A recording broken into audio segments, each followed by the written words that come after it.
Yeah.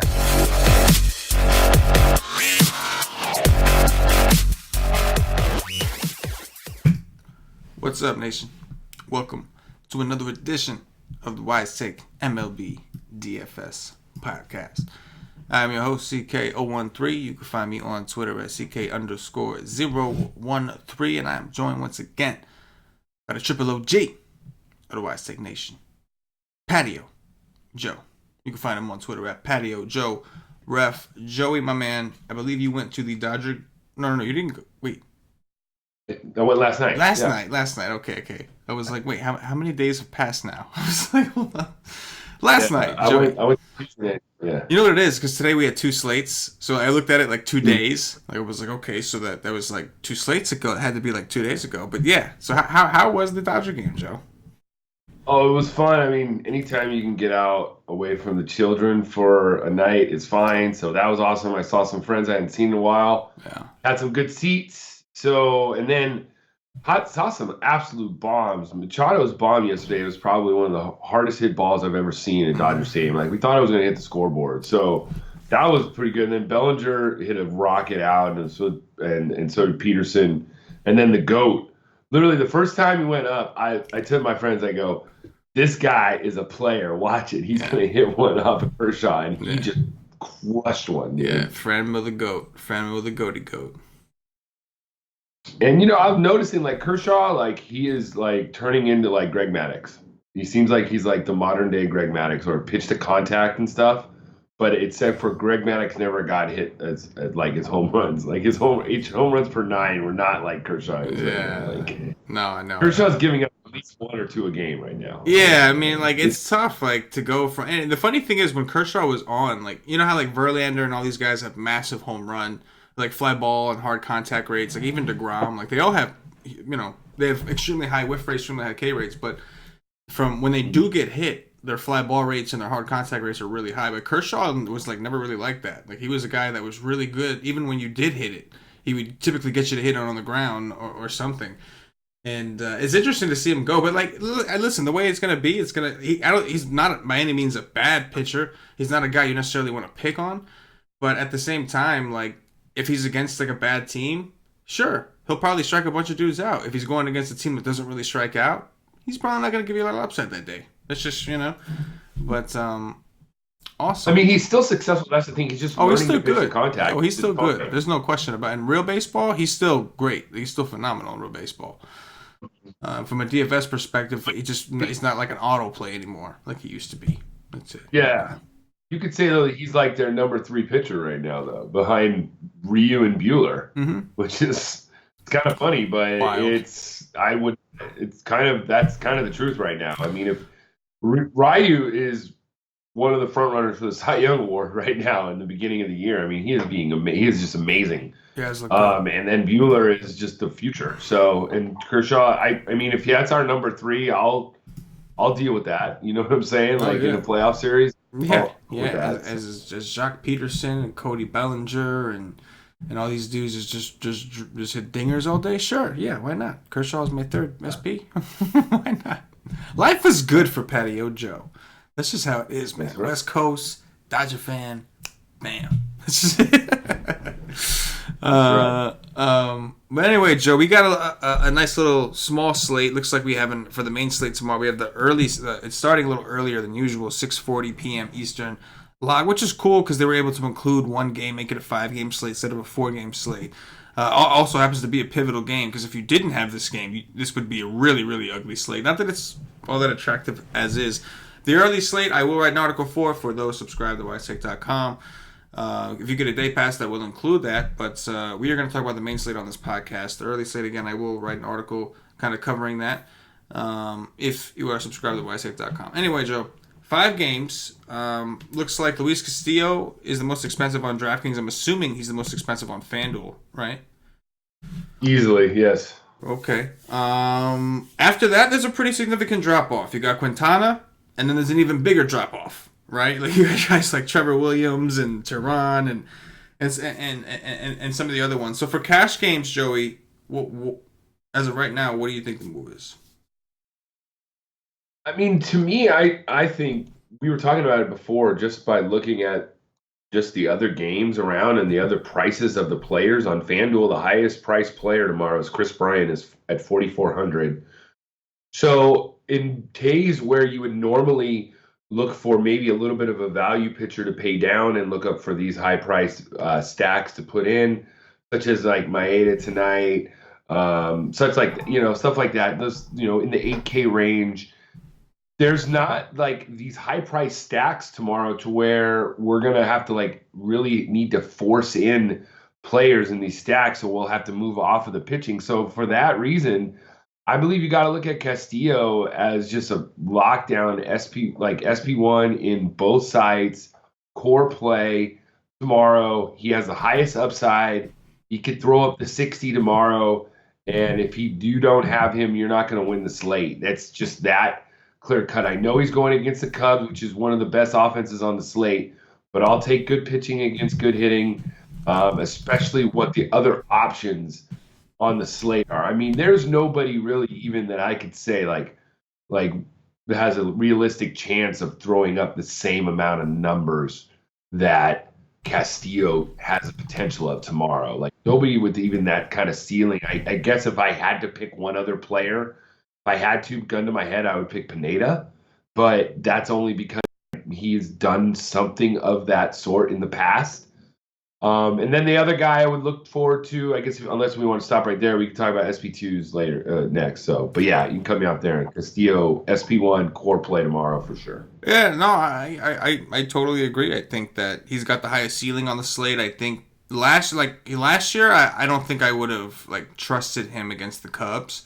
And not that I necessarily do now, but I'll say I think there's more, it makes more sense. Like the numbers, like he's pitching better this year is what I'm trying to say. He's pitching like a lot better this year. He looks improved. He was very good the first time we saw him last year. He took a little bit of a step back. He was still showed signs of being good, but he was like his velocity went down. He was learning how to pitch with it. Now it looks like he's kind of figured all that stuff out. His contact metrics look good. Everything looks good. Strikeout rate looks great. Swinging strike rate, awesome. Cubs don't strike out a lot, but they will against the right pitcher. Is Castillo that kind of guy? I think we don't have a lot of options. So I think that for Cash Game Show, I completely agree with you. Let's go ahead and move over to SP2 for Cash. What do you think? I mean, for me, it's locked down Eric Lauer at 6'8", going against the Pirates where they just lefties. It's like it's a matchup play tomorrow. And when you have what other guys are on the slate, there's really nobody else that I could kind of even sort of like in Cash for an SP2 option. Strictly for you got like Stroman going against the White Sox for the second time in a week. So I don't really love that. You could look at Trevor Williams, I guess, if you wanted to pay up at both spots and you'd still only be at about 19K. You'd probably be fine. San Diego doesn't hit right-hand pitchers very well. Saw that even tonight. Maeda's doing fine. I don't mind that at all if you wanted to go to Williams, but to me it's Lauer down below 6,800, and you could probably play him in GBPs too if you wanted to force in whatever high price stack there might be tomorrow. Yeah, it's funny how you said it, like with the prices of a lot of these bats and the highest price pitcher being Castillo by a mile. It seems like you're going to be pretty flexible with what you can do as far as roster construction, getting in the bats you want. So, I think we're going to see some splits between Lauer. I think Lauer will win out because of the whole stigma against the Pirates with lefties. But Lauer and Stroman, just because Stroman, like you're going to have the money. Like on DraftKings, you have Castillo. Like you might end up having enough money to just upgrade it, and people don't want to leave salary on the table.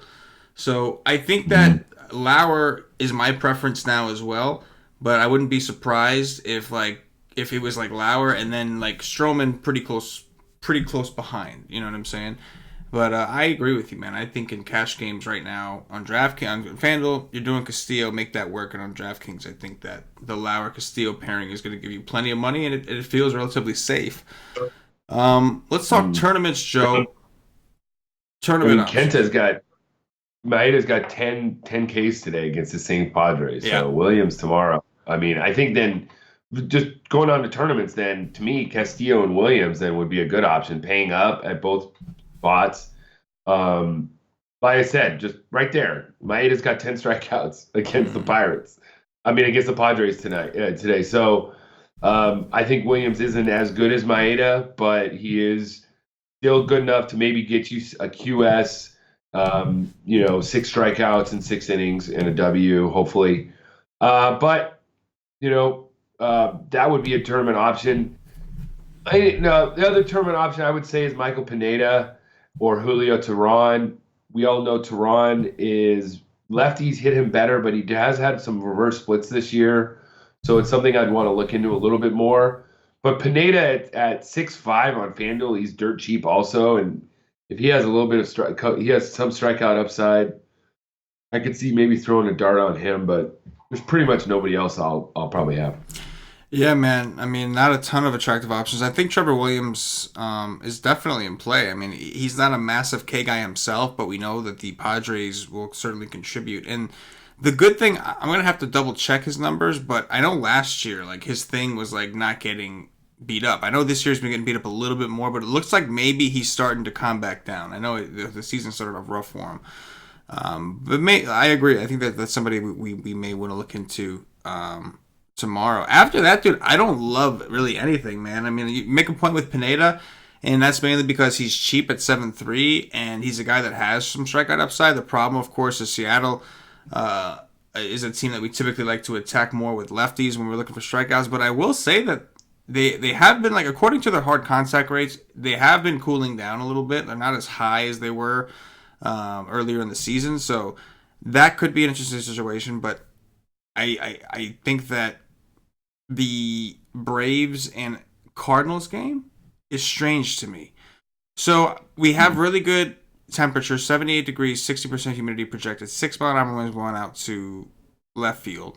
You got two pitchers that, like, not necessarily have been great, but for their teams, they've been decent options. And you have like a 9.5 or 10 run total. That is massive. Like, it makes me hesitant to even look there. It really does. Like, I'll dig in tomorrow and we'll look and pull up these stats and kind of check out what's really going on. But I would imagine it's got to be one of the best hitting environments on the slate if it really is. If it turns out to be this weather. So that scares me. No interest in Quintana at all. I'd have to look at how the Reds hit against lefties. I don't want to say no just because but I like guys like Suárez. I think they hit lefties pretty well. So I would probably lean just in that ballpark. I would probably lean towards the Reds offense a little more. Yeah. Senzel, Suárez, Puig. I'd prefer that more. Yeah, I would prefer going out there. I hear you. I hear you. It's a small park. We haven't had the Cincinnati Park a ton lately. Small park. Looks like it's going to be clear baseball weather. I mean, I know Joey Votto. I know it's lefty on lefty, but I know Joey Votto's got some, like, really good BVP. Not necessarily from a power perspective, but in general, like, just in terms of, like, hits, he's got really good BVP against him. Nick Senzel is up here. And another right-handed power bat. Like you said, Suárez. We got Puig. We got some guys. So I don't blame you for not really being interested in Quintana. Quintana's one of those dudes that, like, on DraftKings could surprise you sometimes. Like, just kind of randomly, like, he's not, like, guys just aren't hitting him. He's getting BABIP in his favor, and he'll just go deep as hell into a game one day. And you're just like, how did you do that in this spot, man? Like, let's talk about some bats, though. What are some of the priority bets you're looking at here, man? We got some high totals, and money's not really going to be an issue because we have enough pitching to make whatever we want work, I think. So it looks like this Atlanta. We'll start with the Cardinals Braves game, I guess, right? Like, it's the highest total on the slate. Two teams with, a couple of the highest projected run totals on the slate. Any interest in the offenses here? I do, but they don't. To me, they're not the offenses that stand out off first look. I wouldn't mind going there, and we've seen what the Cardinals can do to Atlanta once they get into their bullpen. What they scored like 14 or 15 runs on Tuesday, which was a great call by you. You were all over that. Thank you, Joey. I like the Cardinals. I think a little bit more tomorrow than the Braves, but boy, both of them are attractive. They're a little bit higher price, obviously. You have the rookie that you could play, this Austin Riley kid.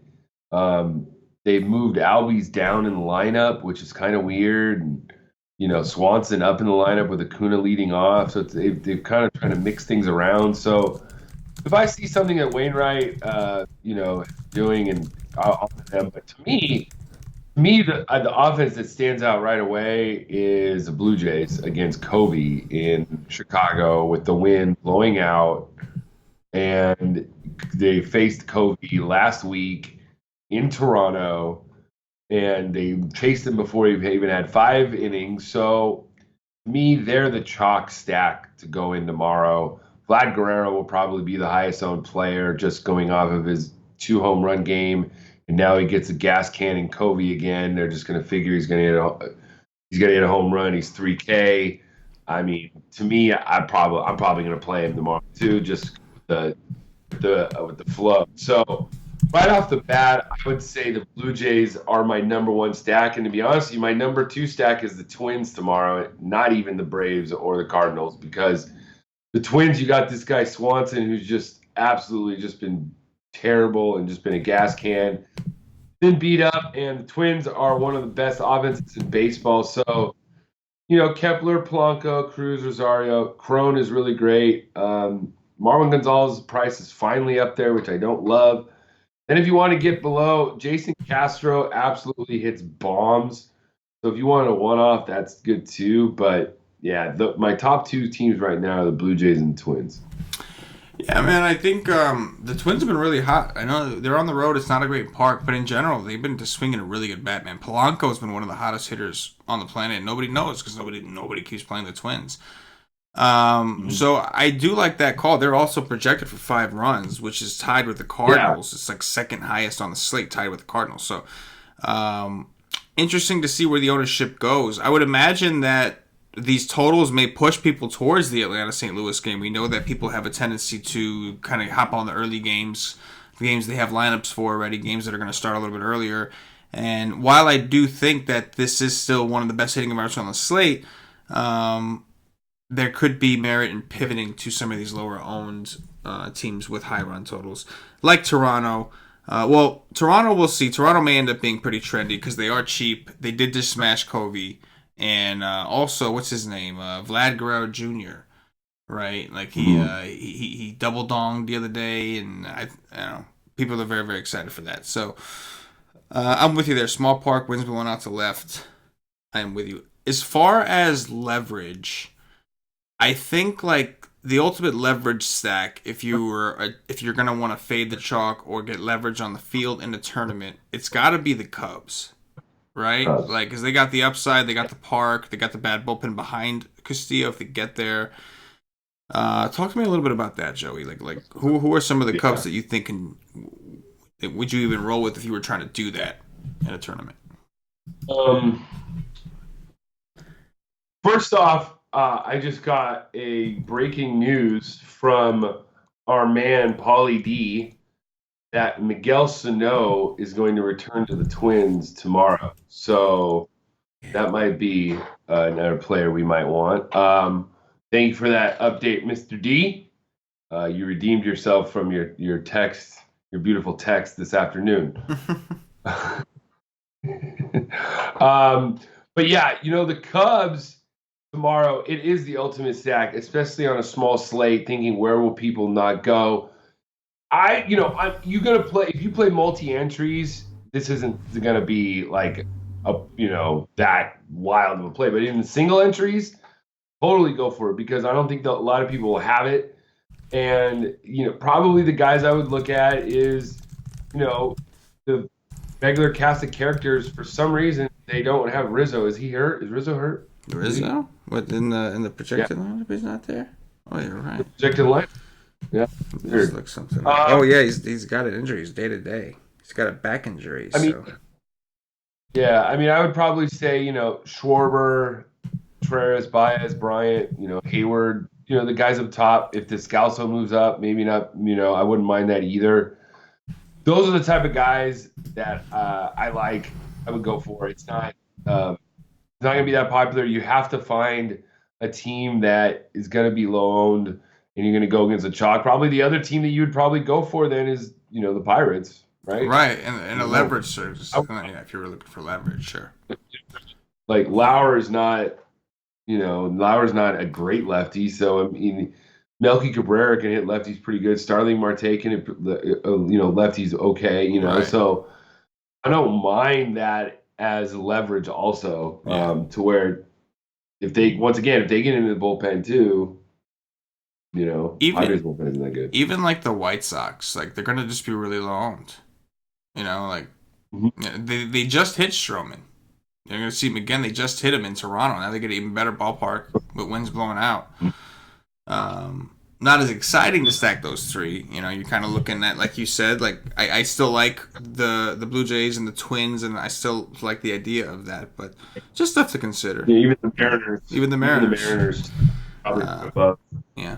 On potential above the Sox and the Cubs tomorrow, but yeah. Or the Pirates. But yeah, the leverage play, and like you have to find some way to get off the chalk a little bit tomorrow, especially if Castillo's going to be as popular. Yeah. To me, it just doesn't seem like even like the highest price guys tomorrow on FanDuel are in the Atlanta and St. Louis game, and you could probably make at least a mini stack of something in that game. As well as, if you wanted to kind of get off the grid a little bit, you could probably make full stacks if you wanted to. So, And those are only, the highest priced player, like I said, is Bryant at 4.4, and you probably won't even play him tomorrow. So you're looking at guys that are around $4,000. Yeah, you could fit in some guys at Castillo's price at 10.3. If he was 11K, it'd be a little bit more, a little bit more questionable. But yeah, it's not even a challenge. It's easy. It's really going to be easy to fit him in. So on FanDuel, you might also, the Cubs leverage is that much better because everybody's going to be going to Castillo as well as nobody having the Cubs. So if he were to bust, that's the way to win. Yeah, definitely the easiest way to win if you're not doing 150 teams, right? Yeah, I think that makes a lot of sense from a leverage perspective in tournaments. That's going to do it for the slate breakdown. We'll do the cash game cores, top threes, all the goodies. But before that, I'm going to remind everybody, if you haven't already, check us out at widestake.com. Get over there. Come join the nation. Our job is to make you a better daily fantasy sports player. Come learn from the members. Come learn from the analysts. Come improve your skill, improve your craft. One cool thing we're going to do, included in the membership, it's going to be free for our members. We're going to be doing a strategy session next week. We're going to try to do those a little bit more often, once every 2 weeks or so, maybe in some cases once a week, where we actually cover something strategy based. And we're going to cover stacking, why you should stack, ways to stack, what to look for in stacks, all that good stuff. We're going to be doing something like that, something for that next week. Probably like around Tuesday or something like that. So, mark that on your calendars, nation, if you're subscribed. And if you're not, you might want to get subscribed so that you're ready to go to school. But get a day pass if you want to try the content out on the daily. We do provide tournament articles, cash game articles, cheat sheets. We have a live stream, which is a live stream we do 2 hours before lock. All that good at widestake.com. Day pass, you can try out all the content for $2.50. Only thing you don't get with that is the Slack chat. Slack chat available for monthly members or higher. Highly recommended. Once you try the day pass, once you see the content, go ahead and get yourself a monthly membership. Get into the Slack and, go with it full-fledged with the nation. Save some money, do the right thing. All right, Joe. Cash Game Core. Both sites, we're starting with Castillo. DraftKings, we're plugging in Lauer with him, right? Yes. Yeah. Yes. Who's the stud that we want to jam in here? Let's see here. Let's see, who do I like? Let's go with the guy we spoke of to start the show, or the guy we spoke of pretty much, Jorge Polanco. Polanco, I'm with it, man. Dude's been hot, man. Dude's been hot. He really has. I actually like that call a lot. Let's go. All right, value time. This should be pretty easy. This is a lot of guys. On FanDuel, who's your guy? I would probably say, I mean, if I want to go below 3K, so trying to not obviously do the obvious. So let's see. Let me look at some of these prices a little bit. So, oh boy. I want to say, I honestly think, Matt Carpenter is a great play tomorrow, but I'm going to say just stick to my guns just to start off. I'm going to just go Greg Garcia at 2.5 leading off for the Padres. Yeah, I'm definitely with that. You can also That's the value. Yeah. What are you looking at? What do you see? You see somebody else? On DraftKings, I don't hate the idea of going with Tellez or Smoke from Toronto at first base. 3,600, 3,900. That's a DraftKings thing. Fairly cheap, I think, over there. But yeah, there's a lot of guys that can kind of make this list, even from the Reds, depending on where they bat. Like if Peraza were to lead off, I doubt it because Senzel's there now. But if he were to lead off, that could open up some value as well. So I'm sure we'll have plenty of that. One other guy I'll mention hit a home run today. Austin Riley from the Braves. I forgot to mention him. They called him up, and he did dong today. He's like, I think their top hitting prospect, right? Mm-hmm. Yes, he's 2-1.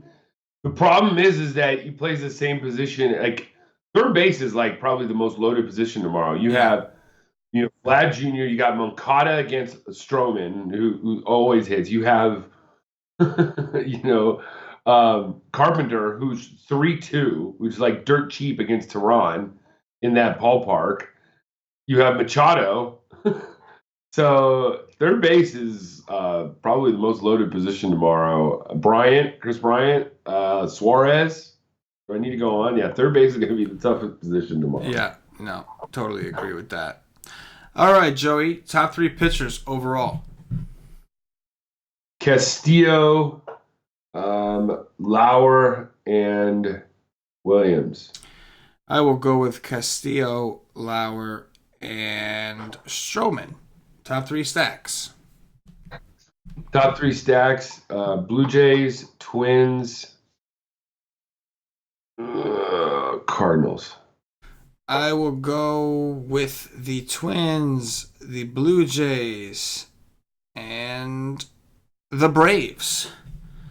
Bam. Yeah, we had the. There you go. It was in between. I know, it's one of the others. The coin flip, right? Like, okay, these guys got massively high total. It's going to be one of you guys. Dong Watch. Who's going deep? Let's go with Eddie Rosario. Love it. Love Eddie Rosario. I'll go with Polanco, just to kind of secure. One of those guys is going deep, if not both. You know what I mean? And I'm going to go with the chalk tomorrow. Vlad Jr. is going to hit another home run. I'm with it. I'm reluctant, but I will go with Freddie Doubles, a.k.a. Freddie Freeman. And I am going to always represent the nation with the GOAT tomorrow. Fran Mill. Fran Mill, the GOAT. Trevor Williams. Fran Mill, the GOAT. Love it. I do love it. Let's go with... All right, so I got a twin already. I'm going to go with Suárez against Quintana. Suárez in the house. And that is going to do it for the Wise Take DFS podcast. If you're watching on YouTube, please click that thumbs up, that like button, subscribe to the channel. If you're watching us on Facebook, give us a like and a share to support the Wise Take Nation. If you're watching us on Twitch or Twitter, give us a follow, give us a retweet. And if you're listening to us on Podbean or iTunes, give us some 5-star reviews. Joey, anything in closing before we get up out of here? My 8 has got 11 strikeouts in 6 innings. Oof. Called that today. I like that. He was not as high owned as I thought he was going to be, and he did well. On FanDuel, I'm stunned that he wasn't like the chalk. I really am on FanDuel. Like, he wasn't. I'm stunned. I'm surprised that he wasn't. It was crazy. I'm trying to think. Like, let me look. Let me look what he was, but he was just not like that high owned at all. Let me see the highest tournament that I'm in with him. Like, let's see. He was like 10% owned. Yeah. 10% owned. Unbelievable. Yeah, 10% owned. Like, it's just crazy. Against the Padres. Yeah, I mean, Corbin was 30%. So, but right now, I mean, he's 1 inning away from matching. I mean, dollar for dollar, he's already matched what Corbin did. Corbin's at 64. Kenta's at 55 right now, and if he gets the win, he's going to put him at 61 at 8,300. How many innings in is he now, Maeda? 6 innings. So okay, he just got the quality start. Yeah, he's got the QS, and he only has 74 pitches. Wow. And 11 strikeouts. So, Martin, Roberts might pull him now, knowing him, but, you know. Yeah, still, though, he dropped 7s on him. He did. Dropped major 7s on him, yes, man. He did. So. Yes, he did. For Patio Joe, for myself, the entire Wise Take Nation, as always, good luck. Peace.